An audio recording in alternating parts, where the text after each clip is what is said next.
Hello, welcome to another Q&A Live all about OET. If you're a healthcare professional thinking about taking your test anytime soon, then this is the session just for you, where you can ask your vital preparation questions about listening, reading, writing or speaking. If you're a healthcare professional who knows they need to take an English test and someone's told you about OET, you're not really sure what it involves and how it might be different to other English tests you've heard of, how it's accepted, how you can use those results, then this is also the session for you. In the next 60 minutes, it's a very simple format. I am here to answer any questions that you might have about preparing for OET. You just need to enter them into the chat, either through Facebook or YouTube, wherever you're joining us today, and they will come through to me here, and I work my way through as many of them as I can, as I say, in the next hour. So whatever question you have, if you've got something that's worrying you or concerning you, or you're just curious about OET, then feel free to put those questions into chat and I will answer for you with them. All right, so let's get started. I can see we've already got a good number of candidates joining us today. Welcome if it is your first time. As I said, it's a very straightforward thing, no need to be shy. There are no such things as silly questions or bad questions. If it's something that's important to you, then it's important to us and we want to be able to help you with it.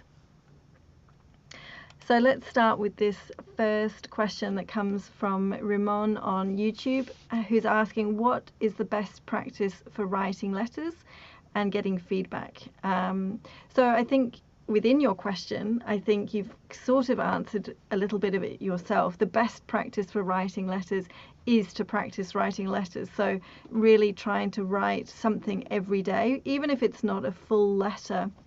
I often talk to candidates about the benefit of keeping a diary or a journal where perhaps just for 5 or 10 minutes each day you write about a patient that you've been working with or treating, or write about some aspect of work, just to get into this habit of writing about patients. And then maybe once or twice a week you can have a go at actually writing your own letter. And these letters don't need to be official test tasks.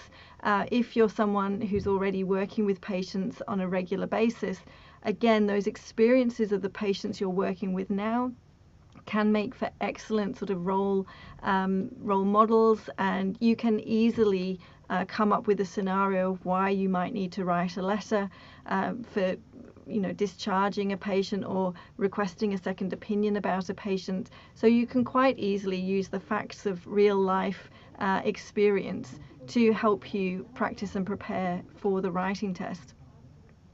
But in terms of getting feedback, I think for writing and speaking, it is really important to get some feedback on how you're going with writing and speaking. And our recommendation is that we have a list of teachers who have been trained by OET. We've checked things like their qualifications, we've checked the quality of their work. We know that they have a really good understanding of English, of teaching, and of what you need to do to be successful. And there's a list of those teachers that are available from the OET website, and I'll post the link into the chat now for those of you who want to bookmark the page or visit it a little bit later. And you can choose, there's filters available from that list. You can choose a teacher who is online, who is face-to-face. A lot of these teachers, as well as offering classes, they do just offer feedback on writing or speaking. So you can purchase a bundle of writing letter corrections, for example, and they will give you more details, more guidance than you will get for very cheap, maybe off the internet, not through our recommended list of teachers. They really are quality responses that are going to make a big difference to your confidence and what you need to do to improve on. This question comes through from Krishnan.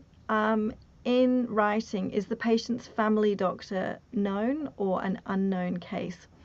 So this isn't a question actually I've had for a while. We used to get asked this question a lot.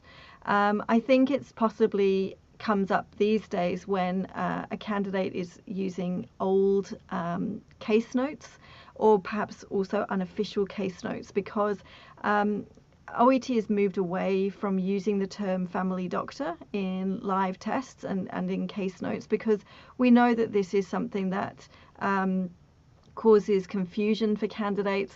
It's not something that they're very familiar with. So OET case notes will always specify as part of the notes section or within the case notes itself whether there's an existing relationship between the patient and the person that you're writing to, or in fact if there's an existing relationship between yourself and the patient, which is particularly true, I guess, if you're one of our allied health professionals like pharmacists or occupational therapists. It would be mentioned in the case notes if this was the first time you'd seen this patient, or they have been visiting you for a number of occasions, months or years. So be careful about using out-of-date materials. Anything that is really prior to 2018 would be considered out of date. So you can easily spot those by looking on writing case notes at the dates where those materials were written about. So when the patient history was coming from, for example, because before that time we were using a different version of the test, and so anything older than that isn't likely to be very current, and there is a risk that preparing with those materials is misleading you into what you need to do on test day and what you're likely to see in your test. Amu, also on YouTube, says, when writing an OET letter, which is more important, the age or the date of birth? Which one do we need to write if both are given in the writing task?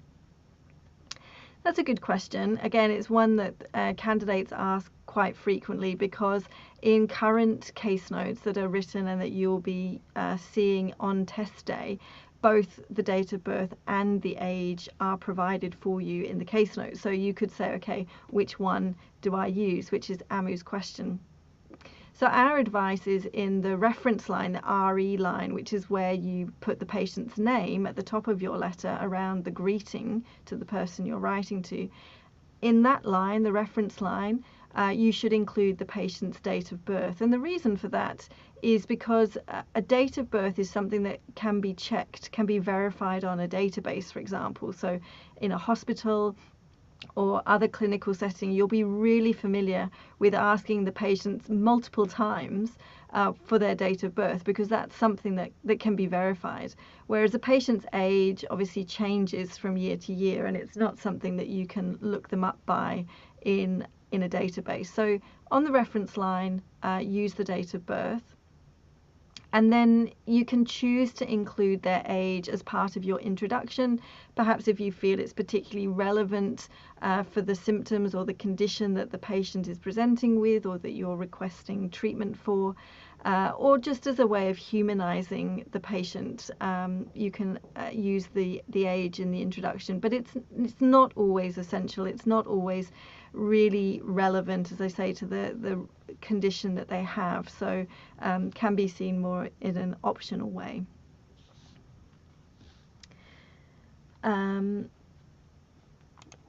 This question from Samira on YouTube says, I would like to know strategies and tips for part C of listening and reading.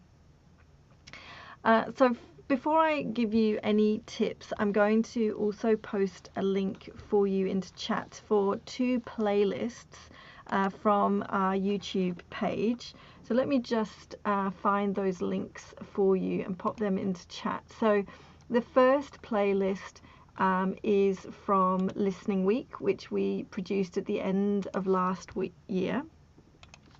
And both of these playlists include 5 sessions. Sorry, I'm just typing at the same time as writing. So here's the link for the Listening Week playlist. And now I'll do the same for the Reading Week playlist.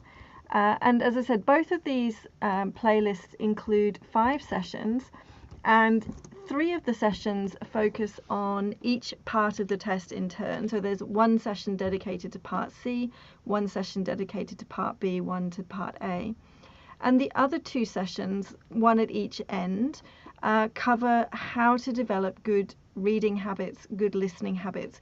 They include tips and strategies for how you can develop a daily habit, the kinds of things that will help you with reading and listening skills. If this is something that you find a bit difficult to get motivated about, or you're not really sure where to start and what would be a good thing for you to focus on when you are doing some listening and reading practice. So strongly recommend engaging with both of those playlists.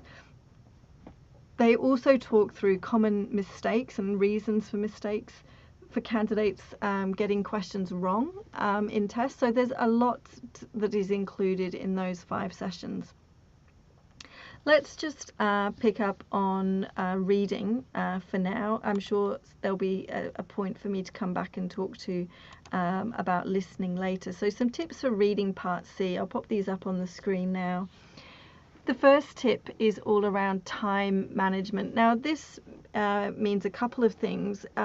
It means managing the time that you have available between parts B and part C. So obviously for part B and C together there's 45 minutes.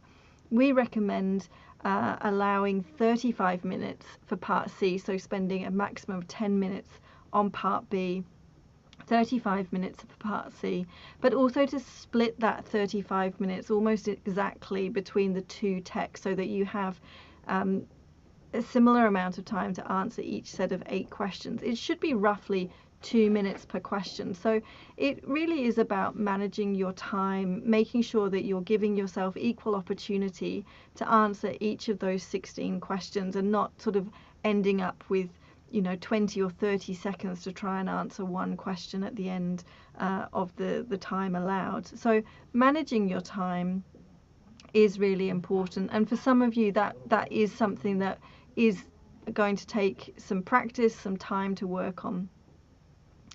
The next tip is to look for evidence for all of the answer options. So don't just look, and this is particularly true when you're new to your practice, when you're learning about OET in the early days. It's really good practice because it will help you build your confidence in knowing that you are identifying the answers correctly. So looking in the text for, yes, the answer option that is right, but also for evidence for why the other answer options are wrong. Because if you can do that, then your confidence about your final chosen answer is going to be so much higher, because you know that there's reasons why the other 3 options are wrong and this answer is right. So it's definitely a good habit to develop. It does take time at the beginning. You're not going to be able to answer a question where you're finding evidence for all of the options in 2 minutes at the beginning. But like with reading part A and with reading part B, at the beginning it's all about learning the skills and strategies you need to be successful in this part of the test. The time element should come later. So don't worry about, when you're new to OET, you're new to your reading practice, trying to do everything in a time limit. First of all, spend time familiarizing yourself with the task, with the skills, with the strategies, as I was saying, and then start focusing on reducing your time so you can reliably and accurately answer questions for part C in around 2 minutes. The third tip, and again this is something that you can do right from the beginning, from when you're learning about reading part C, is to try to find the answer to the question within the text before you look at the 4 answer options. So the question will usually direct you to the paragraph where you can find the answer. So before you look at the answer options, perhaps cover them up with your hand or with another piece of paper, look at that paragraph and look for what you think is the answer.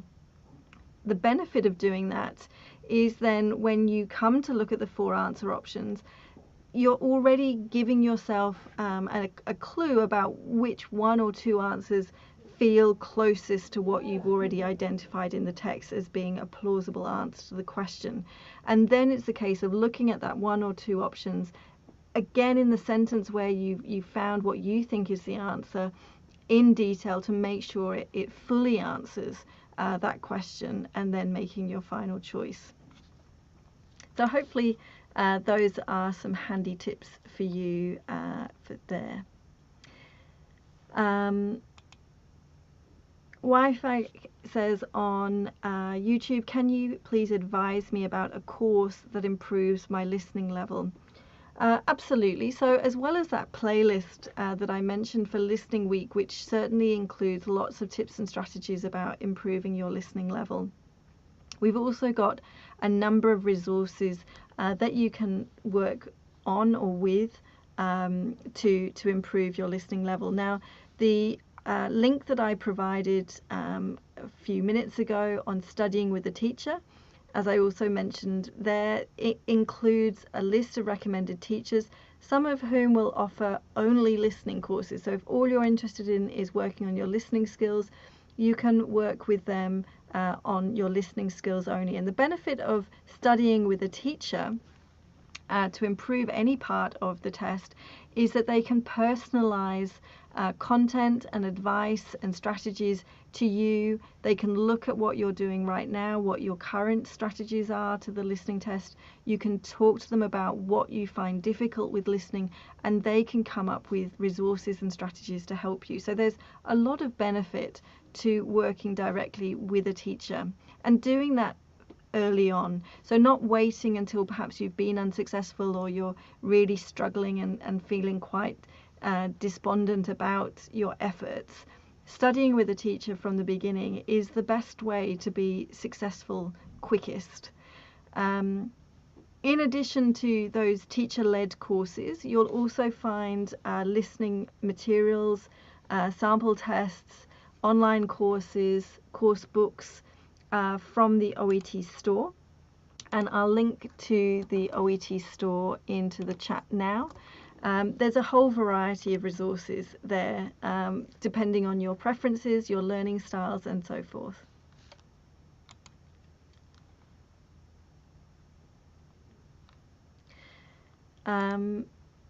Nile on YouTube says, in listening, is it mandatory to add articles and a or the? Nile, thank you for your question. This is another one of those frequently asked questions. I think it's something that a lot of candidates worry about. And so fair enough, I'm happy to answer the question for you, because we do like to reassure you so that on test day you're not worrying about these sorts of little things. So in the listening test, articles are not considered mandatory. They are considered an optional word. So some of the answers simply don't need an article at all. And some answers, an article could be used as part of the answer. But if you look at the answer keys that go with all of our sample tests, whenever an answer could have an article with it, you'll see that it's provided in brackets. And that means that answer word is optional. So if the word is in brackets, if you have included it, it's fine. If you haven't included it, it won't impact your score. So articles are not something that you need to worry about in listening part A or in reading part A, to be honest. In reading part A as well, articles are not considered as part of the answer. They are also shown in brackets there. Krishnan has a secondary question on YouTube. Shall we write all medical conditions in the introduction if it's a letter to a GP, if 3 recent medical conditions are mentioned in the case notes? So with this kind of specific question, Krishnan, I can't categorically guide you, because I would need to see the case notes. I would need to understand your reason for writing to the GP. Potentially the GP, if the GP knows the patient, they would also know about recent medical conditions, so it may not be necessary to include them all.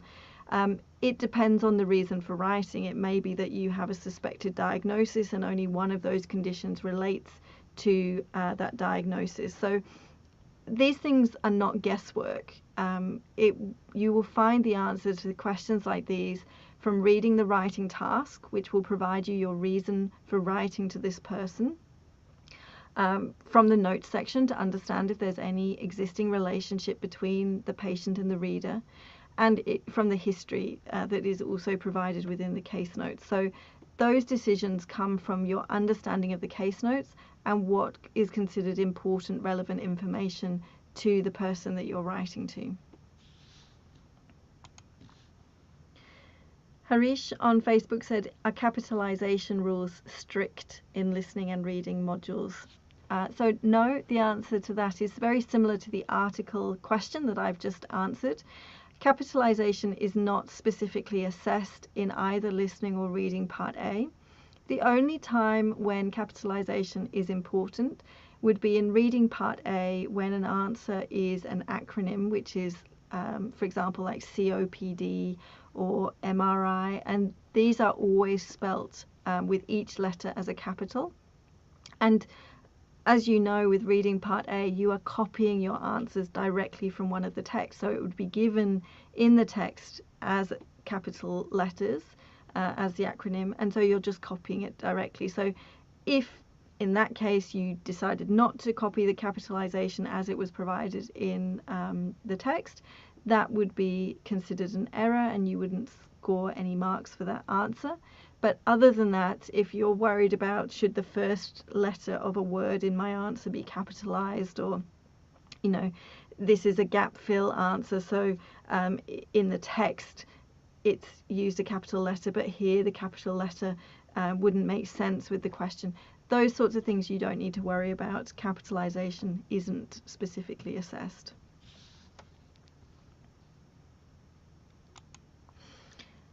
Smart Do on YouTube says, what about job vacancies in the UK? Nowadays no interviews are scheduled. So Smart, this is sort of outside where OET operates, because OET is an English test and we don't have direct involvement in providing jobs or creating job opportunities for our candidates. We are aware that with the fairly recent change of government in the UK, there is some work going on by that government to work out priorities and budgets and spending. And we also know from our colleagues who are based in the UK that they are hearing positive signs that funding will return for overseas trained healthcare professionals, maybe later in this year or into the start of the next year. It's certainly going to come back at some point. What we know of all healthcare systems around the world is that they are very short-staffed and that they do need to employ staff from overseas. So we see this downturn in vacancies in the UK as temporary. We don't know exactly when it's likely to start opening up again, but we are fairly confident, and the signs as we've had from our UK team is that this will happen within several months. Amir on YouTube wants to know about the clubbing criteria. So Amir, clubbing criteria are determined by the regulator you wish to apply to with your OET results. So the best place to get information about those criteria are from the regulators themselves. And I can provide a link from the OET website which tells you which partners, which regulators recognise OET. So they are listed on our website by country, and their websites are available for you to visit and to find out information about the clubbing criteria that they have for you, for your particular situation. So there are differences between the different regulators about which combination of results can be used, the length of time between test results that can be used. So it's not something I can advise you with in this session, but by visiting that link and checking out the regulator you want to apply to, you will be able to find that information. Mercy on YouTube says, please can you tell me the easiest way to answer reading part A and part C? So let's focus on reading part A this time, because if you listen back slightly earlier in the session, you heard me talking through some tips for reading part C. Reading part A also has its own designated session in the Reading Week playlist that I have linked to. But to answer reading part A, I'm going to bring up again some tips onto the screen to talk you through. So the recommendation is to go through the questions in order. The way that the questions have been organized and written is there to help you as a reader and as a candidate. So the matching questions are there to give you a very quick overview of what is different between the 4 texts, and they're very simple to answer. You just have to decide A, B, C or D is your answer. You don't need to really read a lot in detail, but having done those matching questions first, it will become easier for you to find the answers to the other questions, because you now have knowledge of the text features, the headings, the dot points, the column or row headings in a table from doing those matching questions, that will remind you when you read one of the later questions, I think that's in this particular text, and you go there, you've seen something about it already by answering those matching questions first. So do the questions in order. Do make use of those text features to help you quickly skim over the text to find what you're looking for. Definitely, and this is possibly the most important tip I can give candidates, make sure your spelling is 100% accurate. As I was mentioning slightly earlier, you are copying your answers from one of the texts, so there are no excuses for making any mistakes. And for this reason, you will score 0 if your spelling is not 100% accurate. So it's worth spending 2 or 3 seconds once you've written your answer down, just checking again against the text, is the spelling correct, and making sure it is, because we see candidates in every live test lose marks unnecessarily because of their spelling. And finally, don't panic about the time. So as I was saying when I was discussing reading part C earlier, when you're new to your preparation, when you're learning about OET, forget about the 15 minutes. Don't even try to answer the questions in the 15 minutes. Get yourself familiar, get yourself feeling confident that you can find all of the answers to the 20 questions before you start worrying about the time. Take 20 minutes, take 25 minutes when you're new to OET. It doesn't really matter. Once you can answer all the questions accurately in that time, then start reducing the time, so that by the time you're coming to actually take your test, you can still, with confidence, find the answer to those questions in 15 minutes.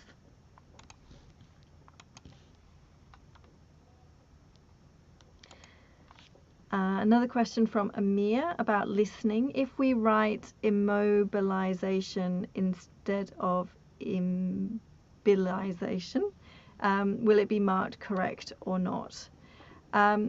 So where we talk about spelling accuracy, and again in the Listening Week playlist, I've mentioned this several times now, all of these kinds of things are covered in more detail with examples. So really recommend you going and taking note of those sessions and learning from all of that really good content.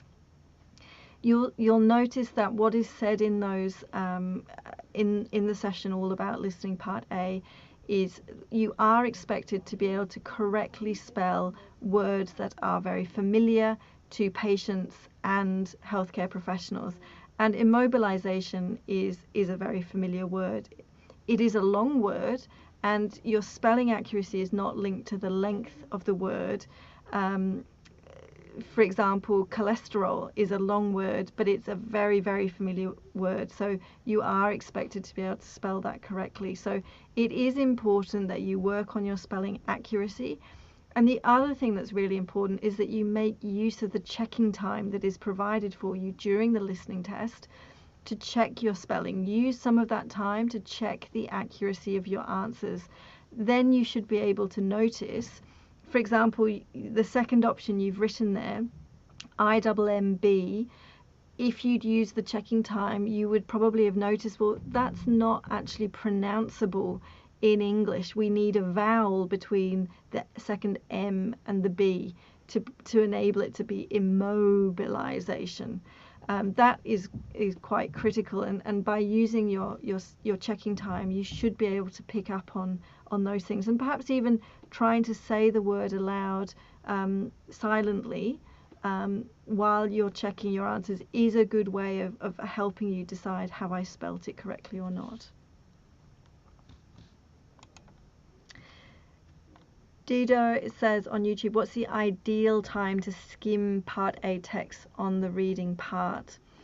So as I was just explaining, with the tips for reading Part A, you don't need to spend any particular time skimming or looking all the way through all of the text before you start answering the questions. The way the test has been designed is those first set of matching questions enables you to do skimming, to get a good idea of what's in the text, but also to answer questions at the same time. I would spend perhaps 30 seconds right at the start of the reading time just noticing the 4 headings of the different texts, because those headings give you the very first understanding and ideas of how those 4 texts are different. But after you've done that, I'd get straight into those matching questions and use those headings to decide where am I going to look for those answers, and do my skimming that way.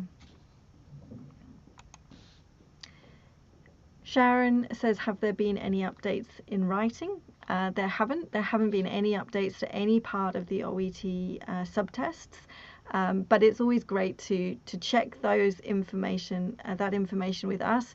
Occasionally you'll come across people on the internet who are trying to sell you something by suggesting that things have changed in OET, so it's always best to come to the source, the official OET site, to make sure if you're at all worried about suggestions that there have been changes or updates. This question on YouTube says, can I write Ari Mr. Smith Wigglesworth, age 98, or Mr. Smith Wigglesworth, 98-year-old, with hyphens? So perhaps listen back to my earlier answer during the session, which actually says in the RE line you should use the patient's date of birth, not the patient's age. If you were going to use the age within the introduction, which I said is possible, you would say, for example, Mr. Smith Wigglesworth, age 98, first presented blah blah blah, or you could say Mr. Smith Wigglesworth, who is 98 years old, presented. So there's different ways that you need to use those 2 different phrases, but not within the RE line. It should be within the introduction if that's where you wish to put it. Sharon on YouTube says, can we use the word patient in writing as well as speaking? So generally you will not use the word patient in either writing or speaking. Instead you will use the patient's name. This is considered more polite and is considered good practice in the places where you wish to work as a healthcare professional. So you use the patient's name.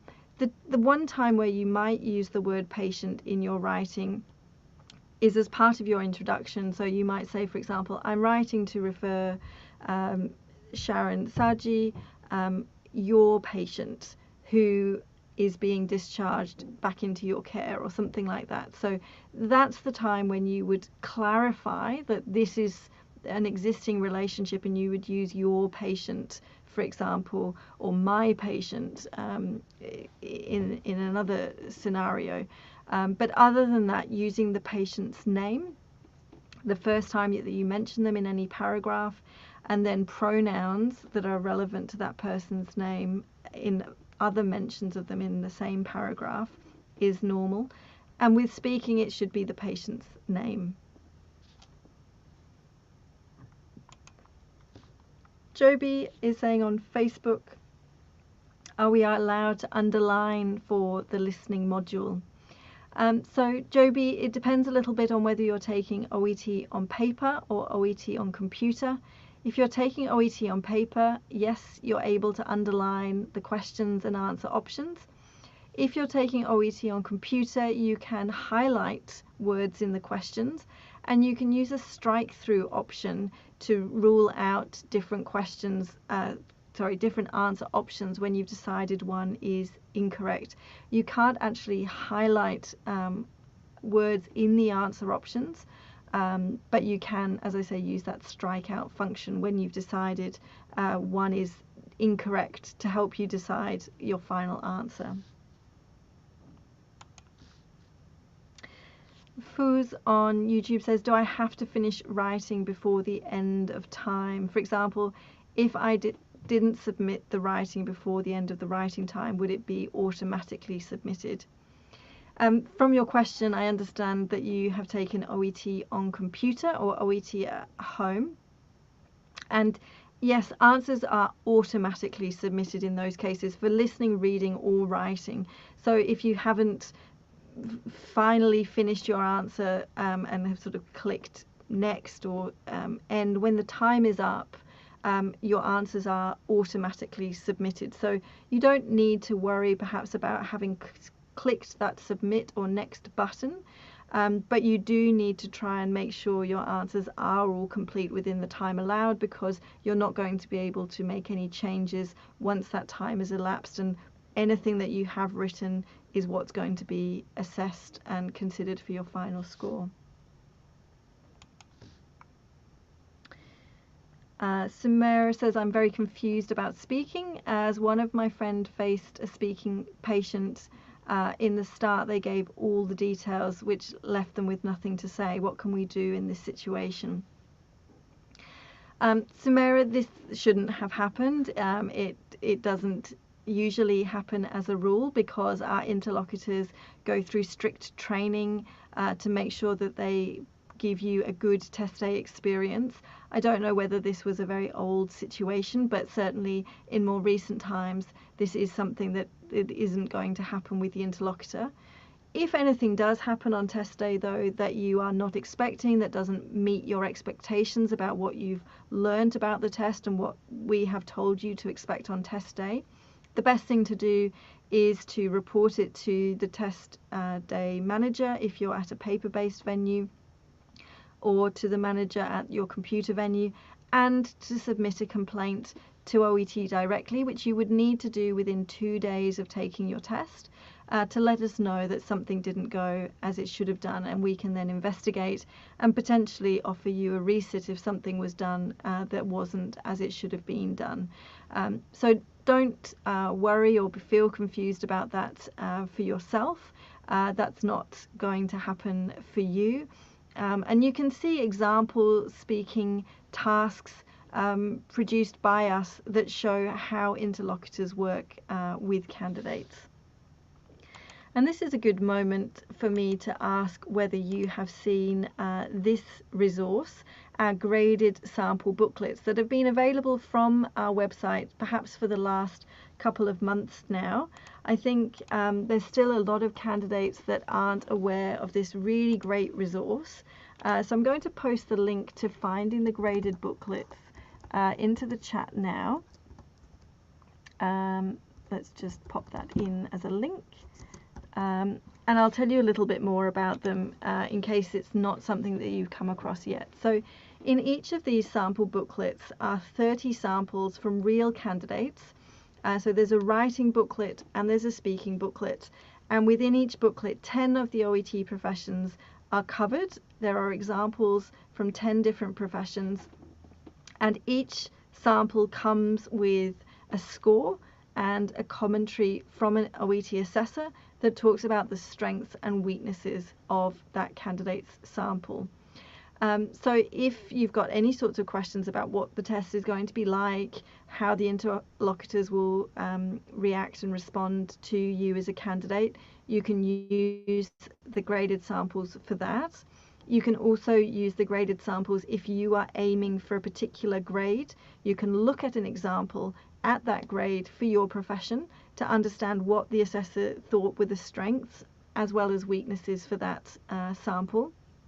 Which isn't to say that you should try and memorize that letter or that role play. It doesn't work like that. Obviously, to score well in your own test, you need to write a letter or complete a role play that makes sense for the scenario that you're being given, but you can certainly look at what constitutes a score that you're after, what the assessors value and are able to give good marks for. So this is a resource. Let me know in chat if any of you have yet used these graded sample booklets. I think they are really, really fantastic. I would pay for this kind of resource if I was a candidate. They're that good. But I'm not sure how many of you have been know about these being available. So let me know in chat. I'll come back and have a look at those answers a little bit later. I'm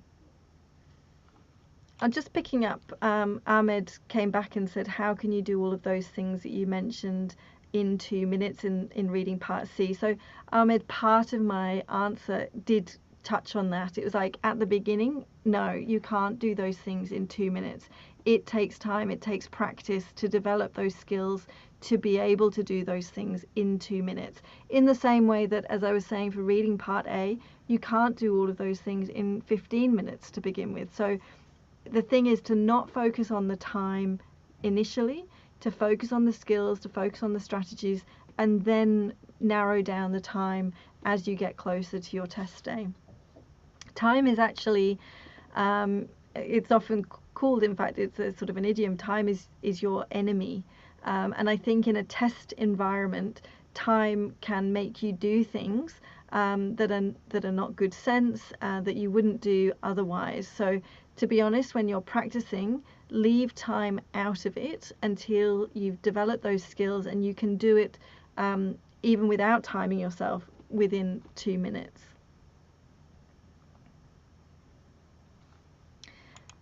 Sylvia has a question about listening part A, and your test is coming up shortly. So let's give you some tips on how you can improve on listening part A. So let's just hide your question so I can bring those up.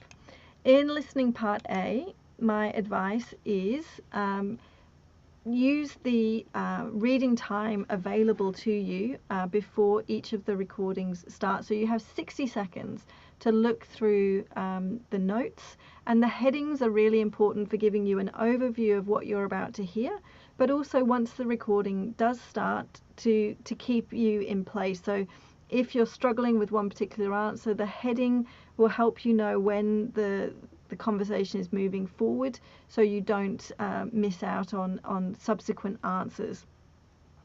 So that is a handy thing to do.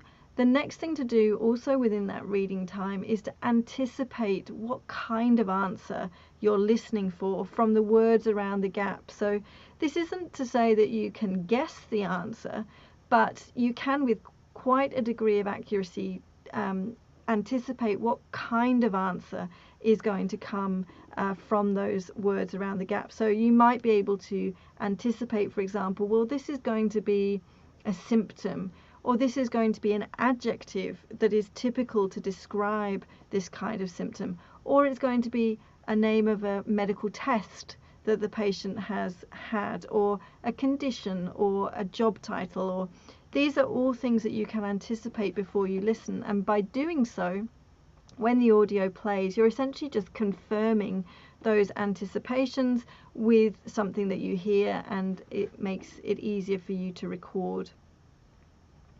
And finally, the other tip is to make sure you only write one answer. I don't mean just one word, although a lot of the answers for listening part A, if you look at our official answer keys, are only one word long, but only one answer. So don't sort of say, oh, it could be this or it could be this, so I'm just going to write both down, and hopefully the assessor will give me the benefit of the doubt that one of those answers is correct. It doesn't happen like that. If you have written down two options, essentially, the assessors have to automatically score you 0, because you're not demonstrating your ability to hear what would be the correct answer for that gap, and so that means you're scored 0.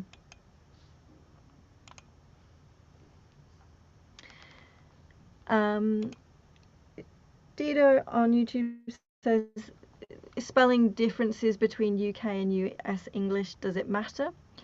Not as such, so you can use either US spelling or UK spelling in your answers. However, you must be consistent throughout your test, because otherwise it becomes a case of perhaps this wasn't US or UK spelling, it's just you not being able to spell particularly accurately. So if you are more familiar with one or other spelling convention, it's fine to use that in your test, but just use that one convention through the test.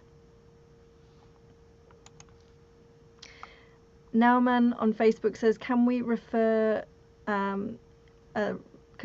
a referral letter of malignancy as an emergency referral or cold letter format? I'm not sure what you mean by cold letter, but what I can explain is, unless the case notes describe this as an urgent situation, so perhaps at the end of the case notes it will say something like refer the patient to the emergency department, or request an urgent appointment for the patient, something like that. If there's nothing in the case notes that use those words emergency or urgent, you do not need to include those words in the case notes yourself. You are not being judged on your medical knowledge or your diagnostic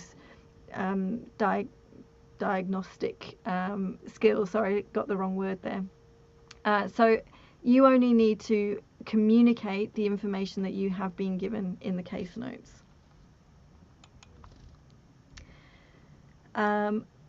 RB is saying on YouTube, can I write my answers in full capitals for listening and reading? Yes, you can, if that is your preference. A little bit like with spelling. If you are very familiar with writing your only answers in full capitals, you can choose to do that. But again, you need to be consistent throughout the whole test, so don't change from one to the other. Just use either full capitals for everything or standard writing.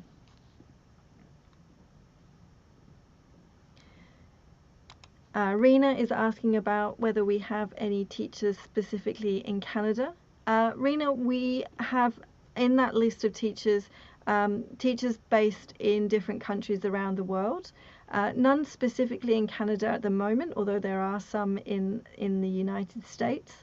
However, a lot of our teachers do work online and in very different time zones. So you can certainly find someone who is offering classes in your time zone from that list of teachers with no difficulty at all. And Mai is asking whether support is available for English language teachers from OET. Yes, absolutely. So if you're somebody who is a trained, qualified English teacher, you would like to start offering OET preparation, please visit our website for more details about how you can join our teaching community.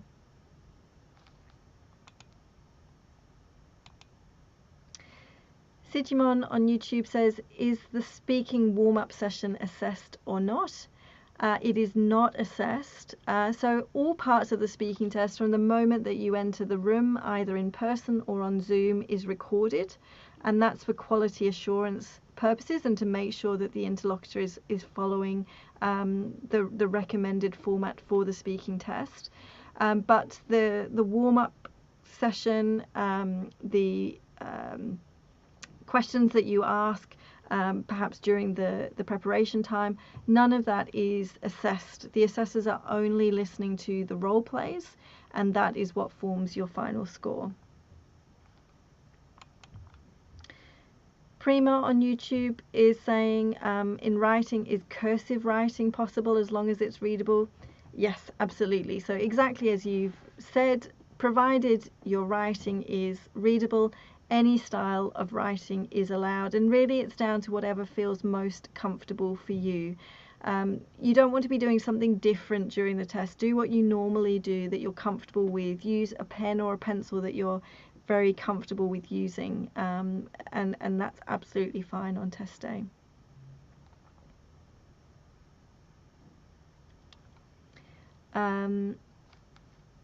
Georgina is referring back to an earlier question that I was answering, sorry, so which is, what if you're only given the age and not the date of birth in the writing? So as I mentioned, this won't happen in official OET case notes. It may happen in unofficial materials, materials that you're finding online, or very old materials that I said predate sort of the 2018 changes to the test. But these days in your live test, you will be given both the date of birth and the age.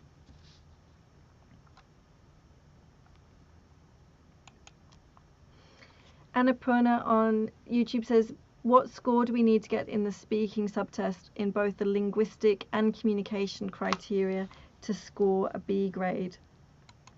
So this kind of detail can be found on the speaking page of the OET website. We have a number of FAQs available for candidates there. And you're looking at, for a B grade in speaking, getting 2 out of 3 for the clinical communication criteria and 5 out of 6 for the linguistic criteria.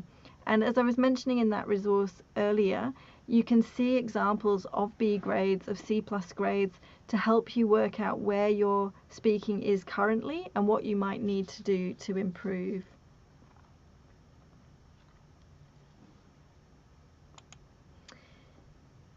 Langa on YouTube says, my question is about booking the test. Can I allow someone to pay me for using their credit card? And is there account number for OET? So yes, you can ask somebody else or an agent to pay for your booking. It's really important that your own details are added during the booking process though. For example, your email address is included at the time of starting the booking. Your contact details are provided. They can add their payment details and their name that's associated with their account at the end. That's absolutely fine, but do make sure it's your contact details that are associated with the booking so that you are given test updates and test confirmation to your email contact.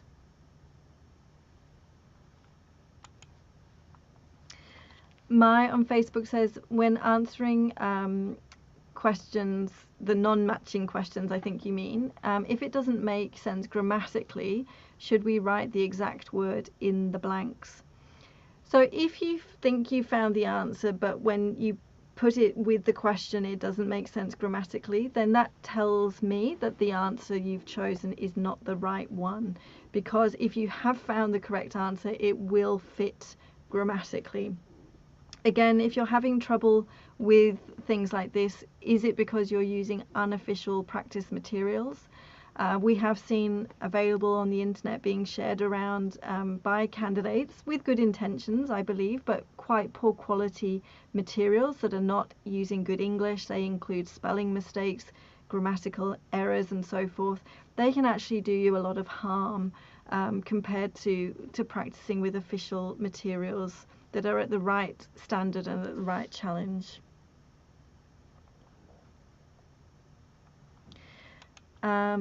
Georgina says, will you be marked down in case in question 1 you write the answer in American style and you write question 5 in the British style?